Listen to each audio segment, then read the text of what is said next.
I love being the MC. Okay. I'm Cindy Foley, and as mentioned earlier, I've been on the committee to bring in the speakers. So I'll be introducing Dr. George Sekeli this morning. Dr. Sekeli is the professor and area head of art education at the University of Kentucky. But in addition to that, he was also my professor. So I must start by just telling one small little story, and I promise you I'm much better when I state a script, but I can't not tell this story. My first art education class was in his classroom, and I will say it really framed the way I think about art education today. Imagine about 18 years ago, I'm walking into my first art education class at the University of Kentucky, and I'm greeted by other classmates and a man sitting under the tables. I was invited to join them, and for our first class, we talked about childhood memories like making a fort. And for me, it really helped frame what is so wonderful about the way we think and what children think about. I share that with you only because today I'm very fortunate to be able to introduce him to you as well. So I'll get back to my script. Since 1969, Dr. George Sekeli has pioneered creative principles and methodologies in the field of art teaching. As an author and researcher, Dr. Sekeli has won the Manuel Bakken Prize and the Victor Lowenfeld Award. Dr. Sekeli has authored 10 books and more than 100 journals and magazine articles. Sekeli's contributions to teacher education are best exemplified in his Adopt a School project, the first field-based art education program in the nation, now a widely emulated and award-winning model for preparing future art teachers. I did that program, it was great. Dr. Sekeli was one of the first, if not the first, to emphasize the importance of children's play and home art in artistic development as a foundation of school art. He is and teaches the artist teacher, and I think that's a really key thing here, this idea of we are artists and we are artist teachers. One who views teaching as an art, media, and an art room as a canvas.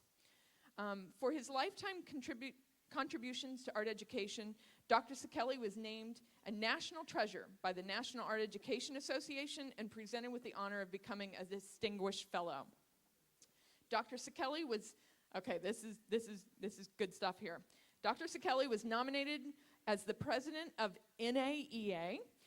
He is one of 2 people nominated, and I do need to say that if any of you are members of NAEA and can vote, please join me in voting for Dr. Sekeli because the other candidate is from Michigan. And he rocks, so there's 2 good reasons right there. So help me by voting next month, or this month. It may be the votes are going to be taken this month. Please join me in welcoming Dr. Sekeli.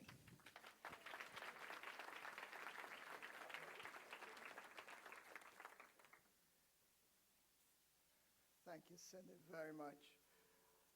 On a serious note, before we have fun, this performance is dedicated to one of the beloved art educators of Ohio and my closest friend, to his memory, Dr. John Michael.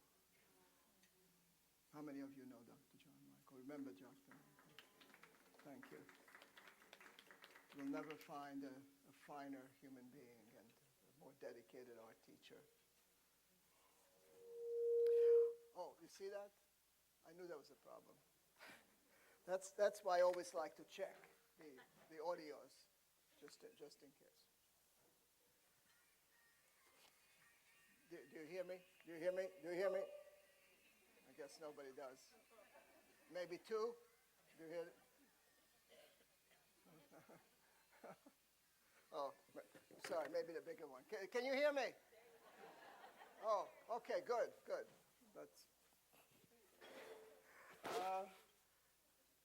Don't be afraid to be silly.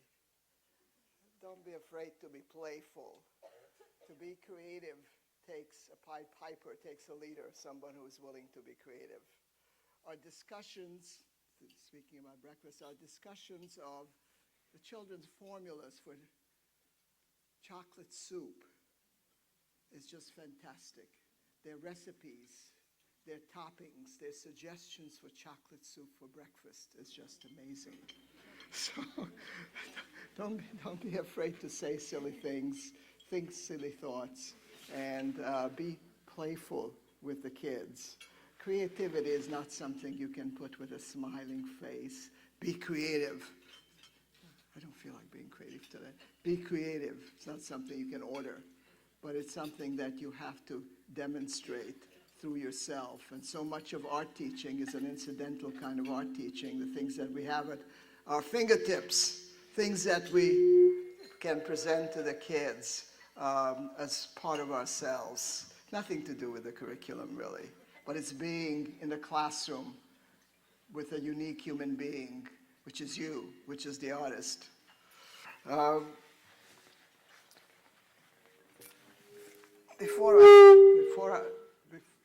Should I check this again? Before I start, this is the second time in 2 weeks I've been to your wonderful city, and I forgot my speech. Ilona, do you remember my speech? Do you have my speech? You don't have my speech? Ay, ay, ay. Mr. Projectionist, can we have the PowerPoints, please? The PowerPoints on these big screens. They're getting a heart attack. No, they don't have the PowerPoints. What are we going to do? Oh, boy. Well, art education is not a lecture. Art education is not a speech, and I always worry about my young teachers who have their file cards in front of them and they're prepared for the speech, and God forbid any of the pages numbered missing and will be forgotten. Teaching art is more like making art. It's a performance. It is actually making art. It's a performance. And it's really envisioning, like you would envision your canvas, your artwork.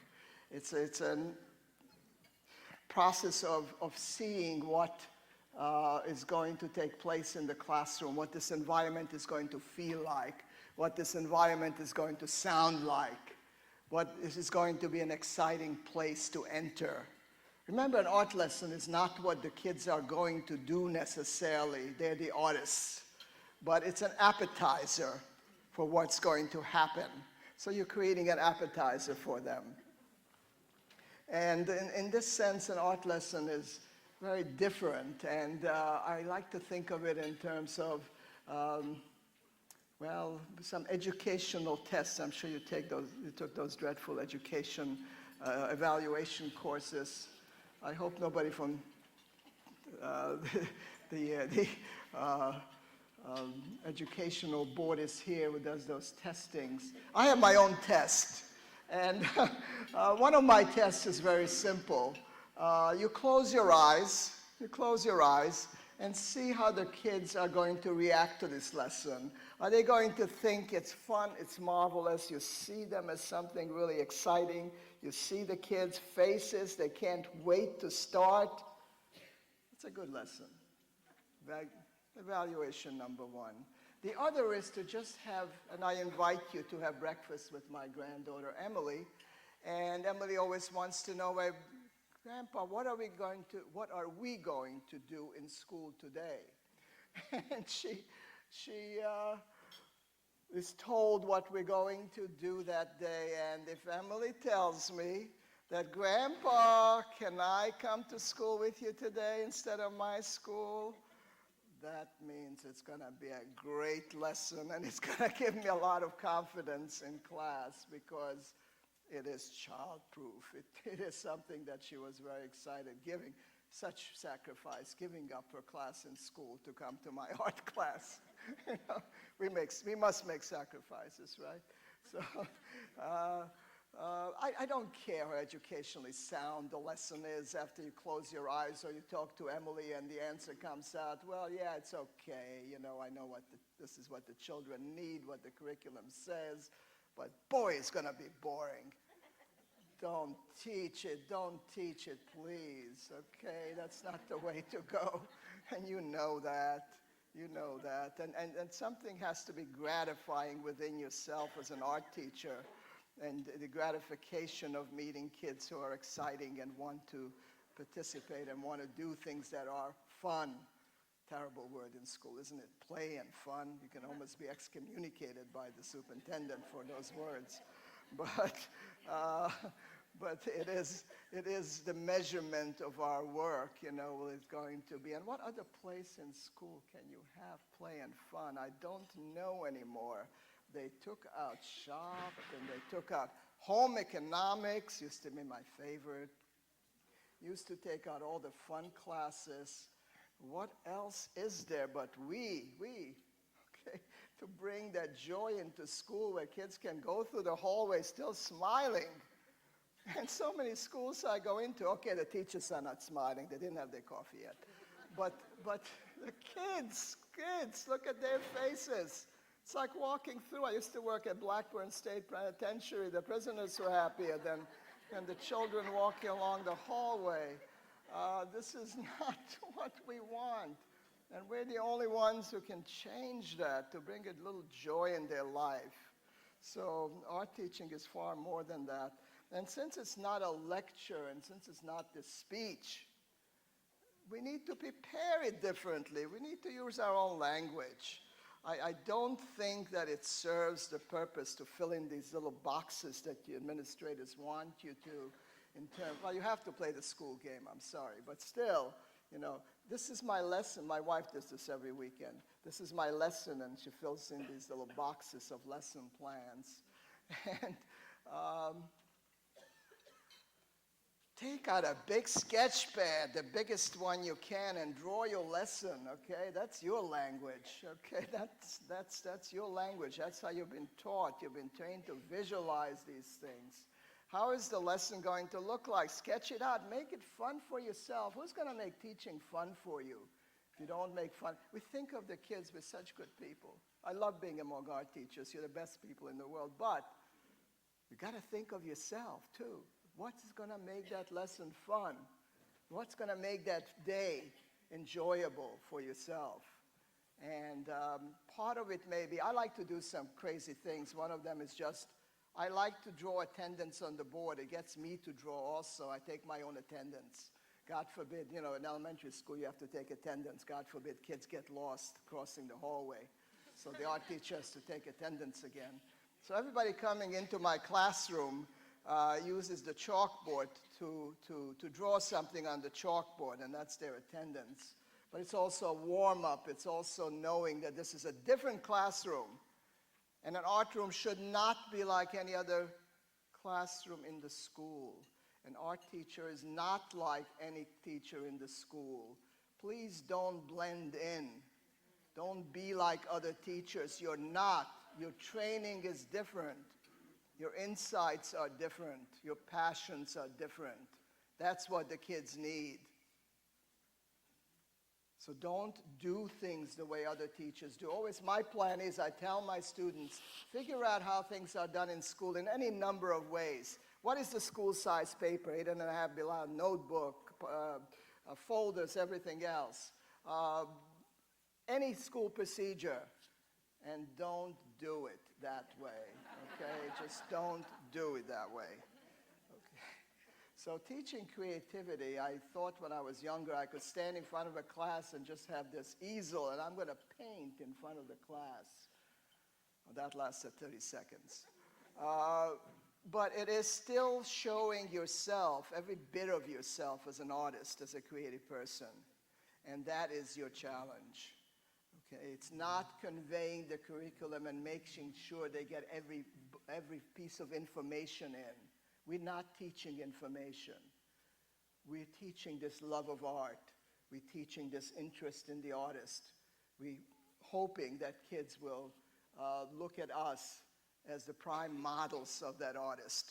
And we can get buried in the school, we can get buried in paperwork, we can get buried in curriculums and testing. And unless you get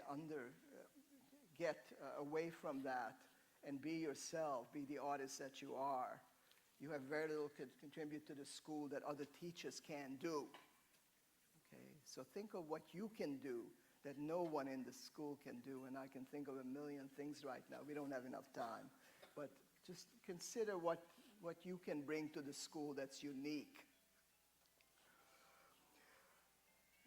Art teaching is, your art room basically, I like to think of my art room as a canvas. And I arrange the art room. And again, it's fun for me as well. Keep it fun for yourself. It's fun to arrange a classroom as a canvas, to create little props, little environments, little stories, exciting stories for the kids. Not reading a book for them. Any other teacher will read them a book. But we're far more capable of inventing all kinds of stories for them, all kinds of adventures for them. So it's creating this wonderful environment for them in which they will enter the art room. So what is there to be seen in the art room? And there should be something exciting in the art room that doesn't exist anywhere else in school. When you leave that art room, they have to see something. They have had to see something that's extraordinary, that's memorable, that they will not see in any other part of the school. So in terms of fun environments, I just want to give you a demonstration in terms of thinking that, oh, another college teacher being unrealistic. Be assured, first of all, that I'm an elementary school teacher. I have good credentials. So this is thoroughly possible, what I'm saying. It's something that I enjoy doing myself.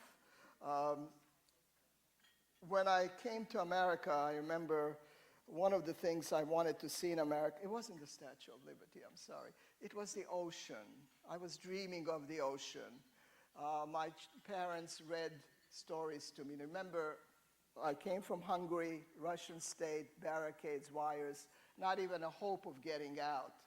But you can get out of this country by reading about the ocean. We're a landlocked country, and they read about the beautiful blue sea and how someday their son would see this wonderful ocean. Well, we were very lucky enough to end up in Brighton Beach, New York. How many know Brighton Beach? Not too far from, oh, home buddy.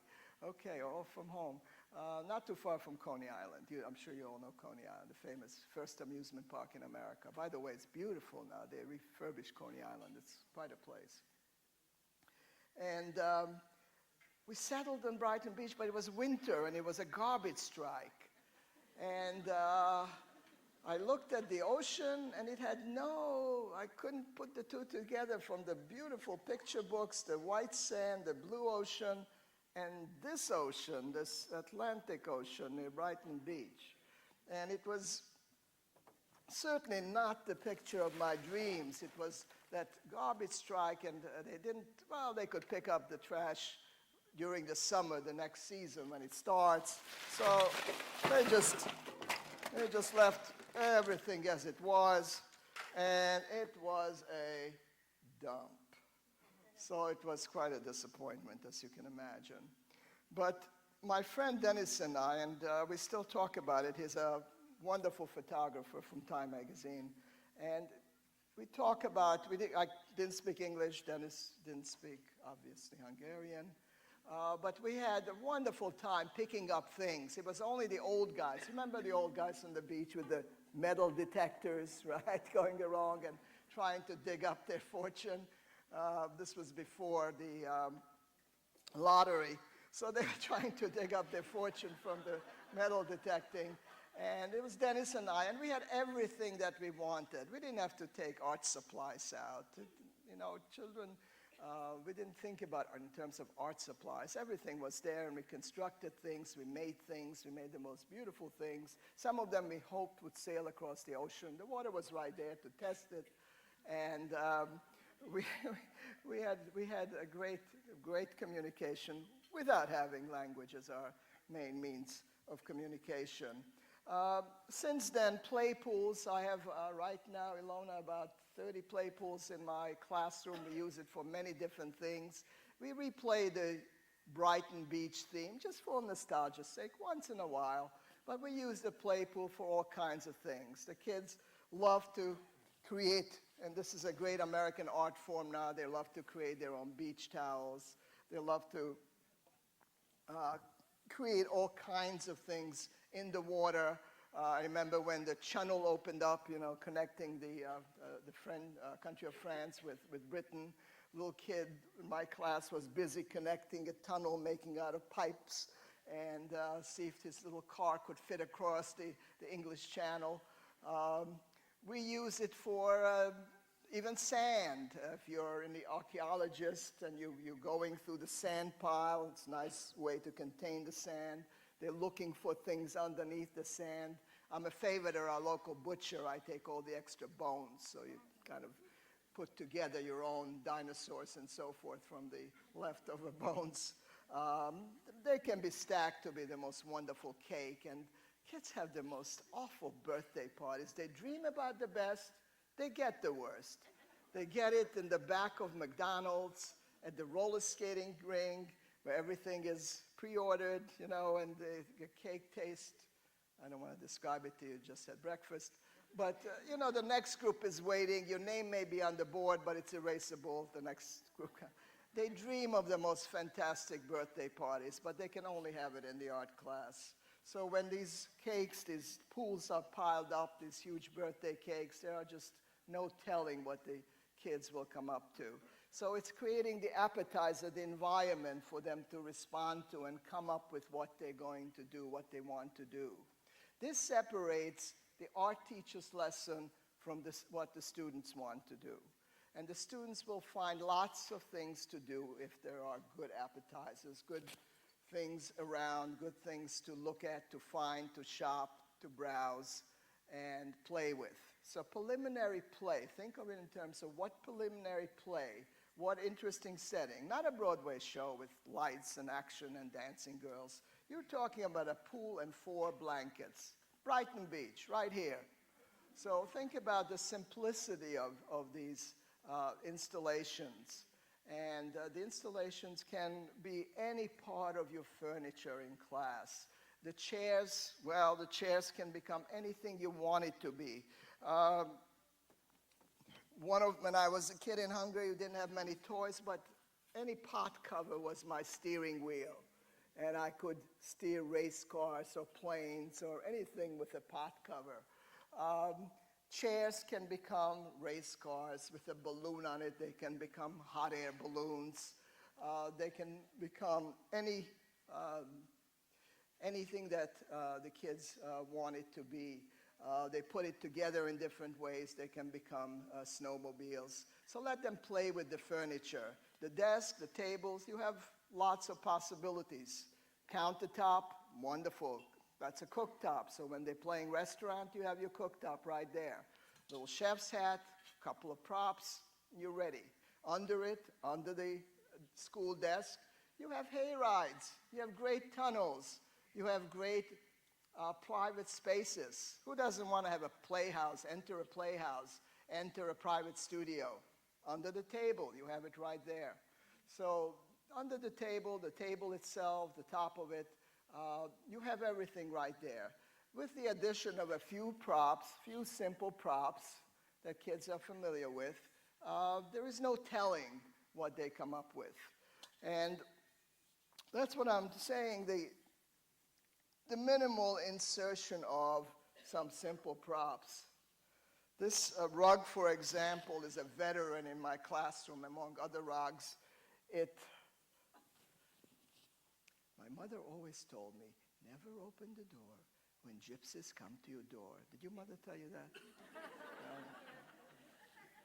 Wrong country. I did let a gypsy into our door, but that gypsy became one of my closest friends, and when we left Hungary, he had it in a package. He wrapped up. It's one of the only things we took with us, this carpet. But the carpet is a veteran of many carpet rides in school. and it can take us out of school. And the idea is to change the school frame of mind, this worry about testing, this worry about the pressures of schooling. And don't think young children don't have pressures in school. There are plenty of pressures just like we do. So we can take them on all kinds of rides using magic carpets or lining up the chairs as buses, placing a jetpack on their back.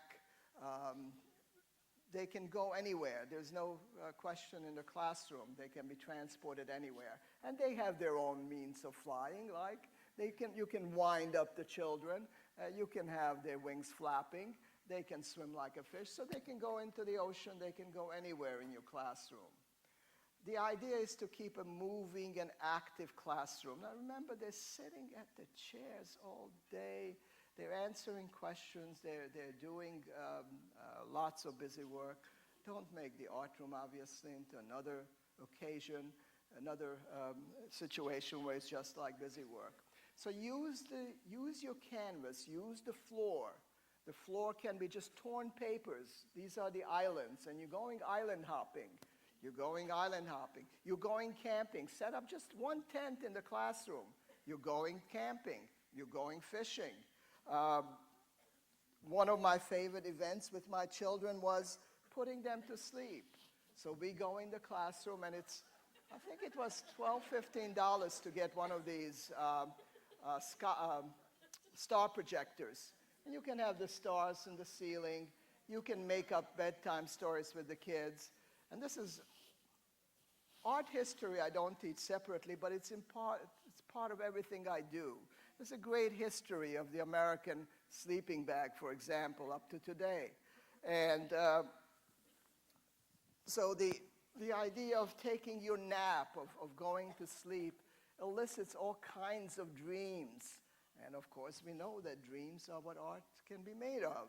So these dreams can be very easily interpreted into some great artworks the kids come up with. So you have the floor, you have the ceiling. Look out the window and take your telescope and look at the stars and dream of the universe with the kids. Look underneath the floor, and you may find Jacques Cousteau. I know you may find a relative of Jacques Cousteau swimming underneath you can raise the roof of the classroom. So with your playing, you can actually move the kids far beyond the classroom. Go anywhere that you can take them and dream of. You want to go to the Olympics, the Winter Summer Olympics, line up your chair as a bus, as a plane, and take the kids. Put on your bus driver's hat. 3 simple props. Let's go. We're off to the Olympics. And the postcards you send back and the things that you see can all be recorded on this magical trip. And the possibility of using every part, the ceiling, floor, remember it's a 3-dimensional canvas, possibility of using every part of that canvas can be very exciting. And it will give you also yourself, again, to treat yourself, to be the artist, to create this fun, yet simple, again, simple environments with very simple, very few props. The other thing is we want to keep the art room moving. And all kinds of performances that will keep the art room moving. Lots of parades with friends that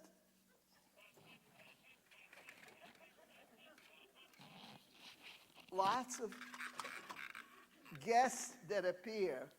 So you need guest performers appearing in your art room.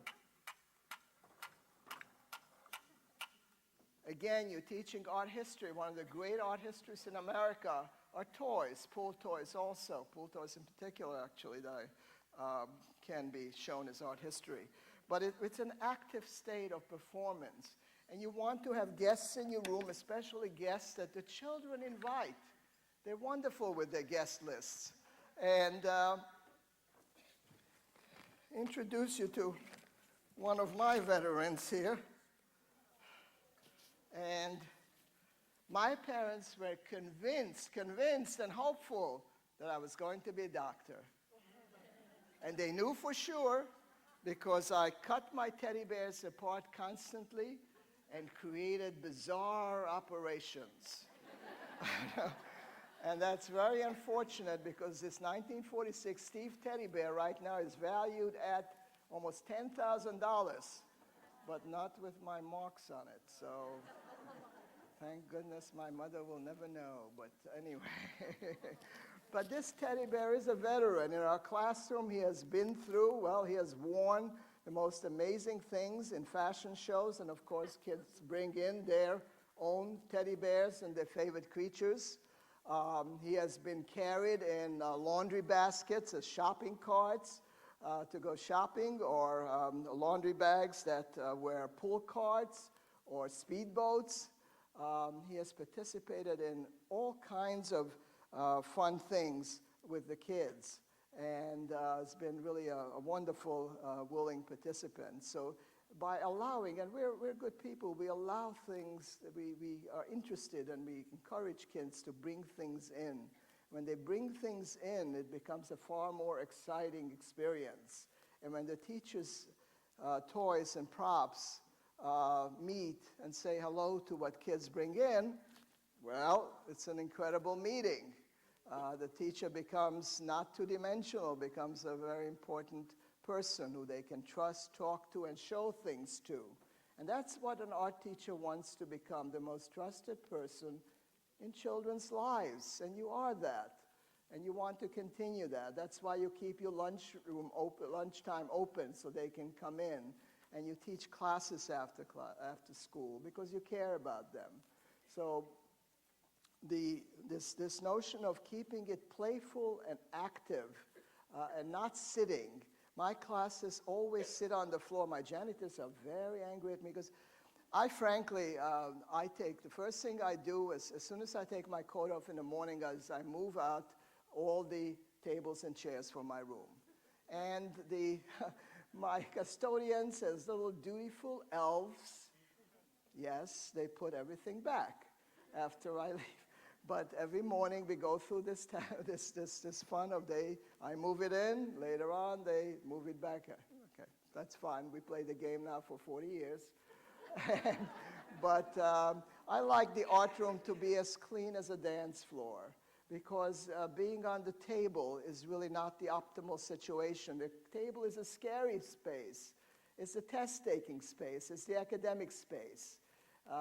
You know that in your own home when you buy a table for your children, it ends up being a coat rack and it's piled up, right, with all kinds of things, and they never do a stitch of work on it. Under the table, yes. On the bed, oh, definitely. But on the floor is children's studio. So whatever art we do, and this is probably the one best advice that I would like to impart, is get your kids off the table immediately. It's harder to do it when the semester goes on, but play with them on the floor. If you've never played with kids, it's really hard to teach art. Okay? So you're meeting them in a different way, and you're meeting them at their own studio, at least the remembrances of their own studio. So this active nature of playing. The other thing is we have wonderful stories of our childhood, and I know there are several tables mentioned here that they came not to see me as an art teacher, but you came because you knew of my reputation on my block in Hungary as being a champion marble player. And I was going to show you a few tricks, but my daughter is signaling me that I don't have time, luckily, because I'm a little rusty too. No, I know.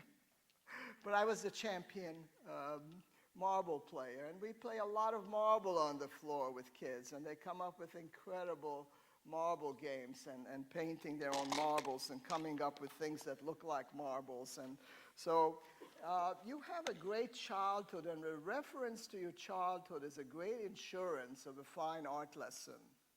And they like to hear about it. They like to hear of the times that you made wonderful jewelry out of pencil shavings. How many of you did that?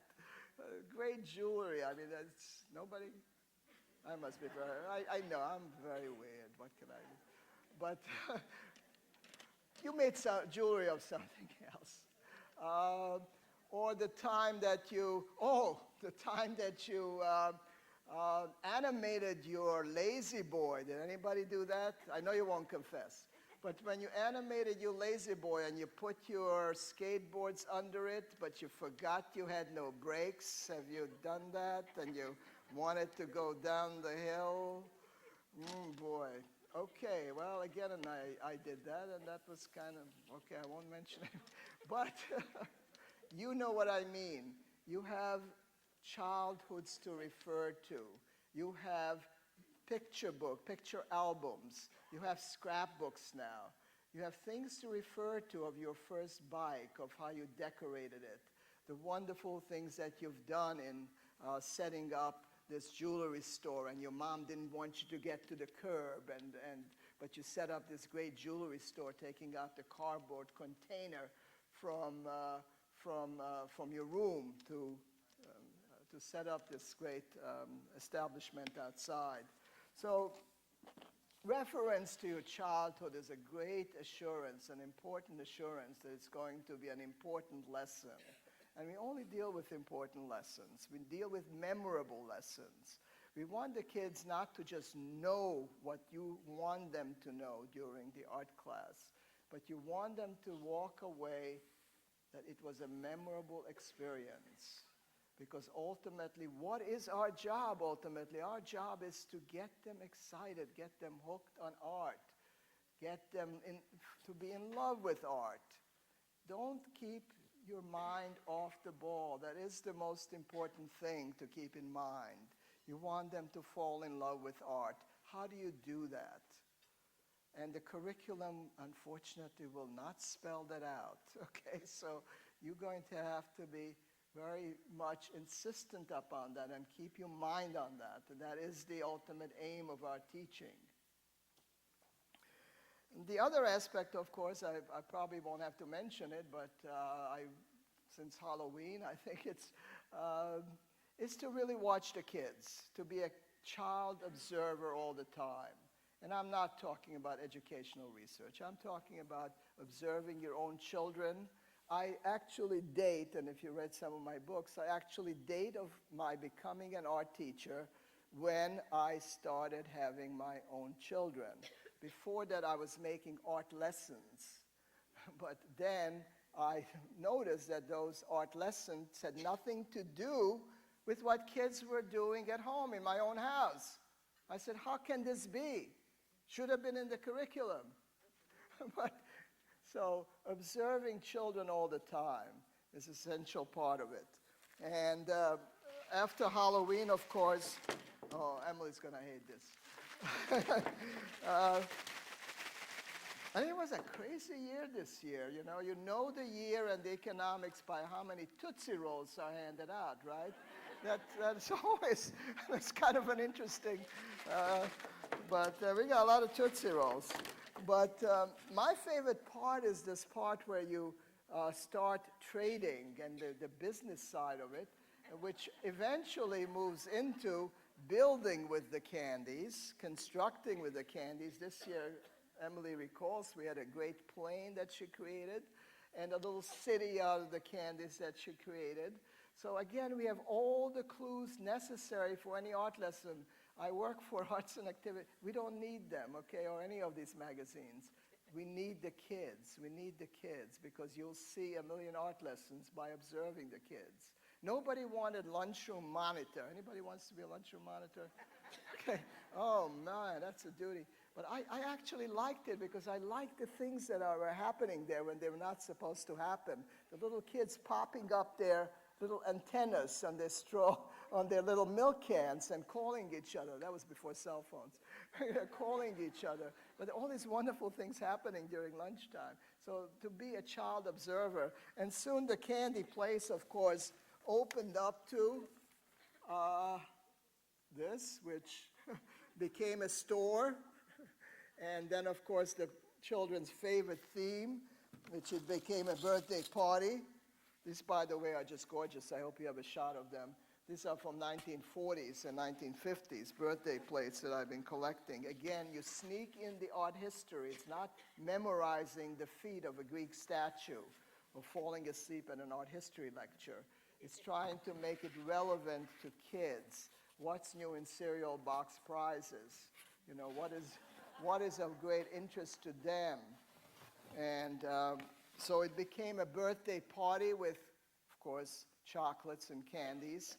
And so the night went on, and as the night went on, the art lessons were getting better and better. And I was going to leave early, actually, but the art lessons were getting so good that I couldn't help staying. So it's very important to be this child observer and to build your lessons and also tell the story of the child being an artist. We talk to them about the great masters. I won't get there. Something that before you get to the great masters, there's that in-between stage when the child needs to know that they are these great artists. Young children, who wants to be an artist in this class? Oh, all raise their hands. You want to keep that going to middle school, high school, and hopefully beyond. So the need to emphasize this notion of children's art as being art, children as being artists, is one of our great teaching challenges. I'm sorry, I was going to talk to you about the circus, and that's one of our favorite themes. But I think I have an emergency here. Oh boy. Bear with me, I'm sorry if you... Oh boy, we have some emergency. Oh gosh. Oh, I see what it is. Oh gosh, you okay? You okay? Okay, I get it. I know this is from the plane, but still, we have to do. Okay, so feel free to make substitutions, okay? Anybody have a clock? I'm not very good at this. Do you have a clock to time this? Anybody? Okay, the contractions we need to time very carefully. It's a very tense moment, so please bear with me. Oh, gosh. Wish I had more practice doing this.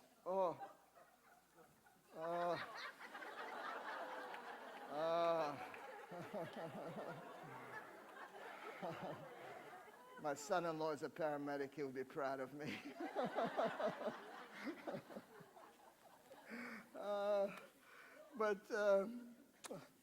Art teaching they need a rest after. I'm sorry, they need a rest.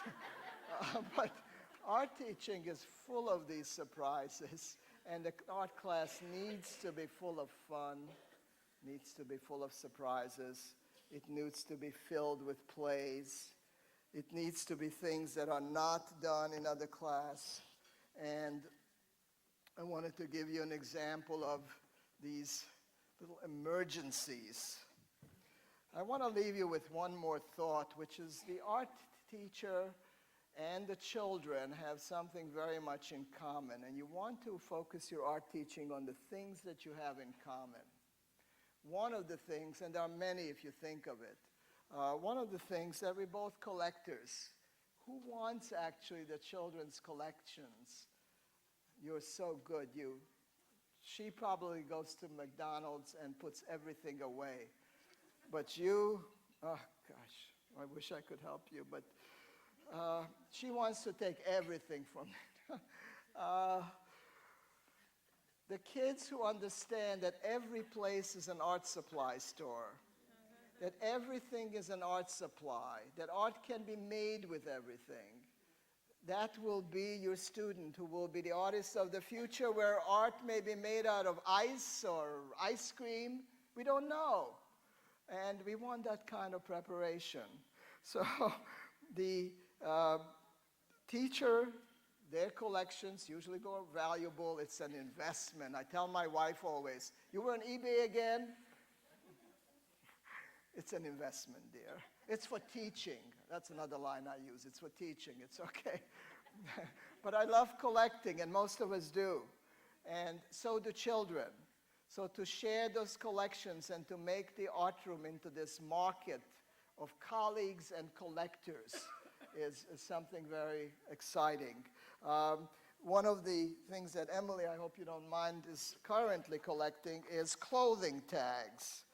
Now, who would, Who but children would think of clothing tags as wonderful art forms? And when the kids bring in their collections, we have to be very open because they're collecting things in the future already, not things that are collectible on the roadshow right now. Those are fine, but they're the lead to the future. So you listen to them if you really want to invest in collections. And of course, the collections, like most things, are started by my teddy bear or my collections. And I collect lots of things, but one of them is fly swatters of all kinds. This is from the 1920s, for example. And some of these fly swatters are actually to play with, and the kids play and paint with and use these fly swatters to print with. We also have great brush collection. Here's a fly swatter. Boy, poor fly, who gets this one? I hate to. But you can imagine painting with, this is an old shoe brush. You can imagine painting with this. So we are not only teaching about brushes or printing, it's to keep the openness alive. I went to art school, and there was a big board right across the street. Every time I walked out of art school, I had to look at that sign. It said, "Art is dead." It's hard to continue in art school when you know that what you're trying to pursue the rest of your life is dead already. But art today is still alive. We go out to make some of our best artworks. The last one we made actually at Starbucks. The kids know that the art supply store is not Michael's, but it's the burger boxes at McDonald's, that art supplies can be found everywhere. They know that everything can be an art tool, that every surface can be an art tool.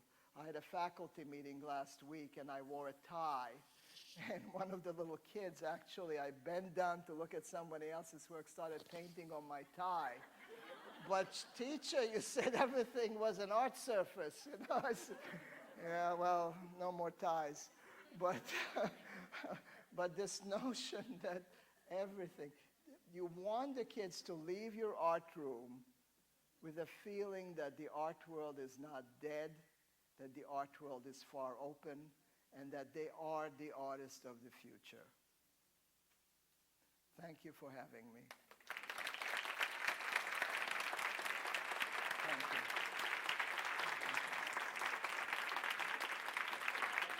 Thank you. Okay, I'll come again. I'll come again. After this, I'll come again.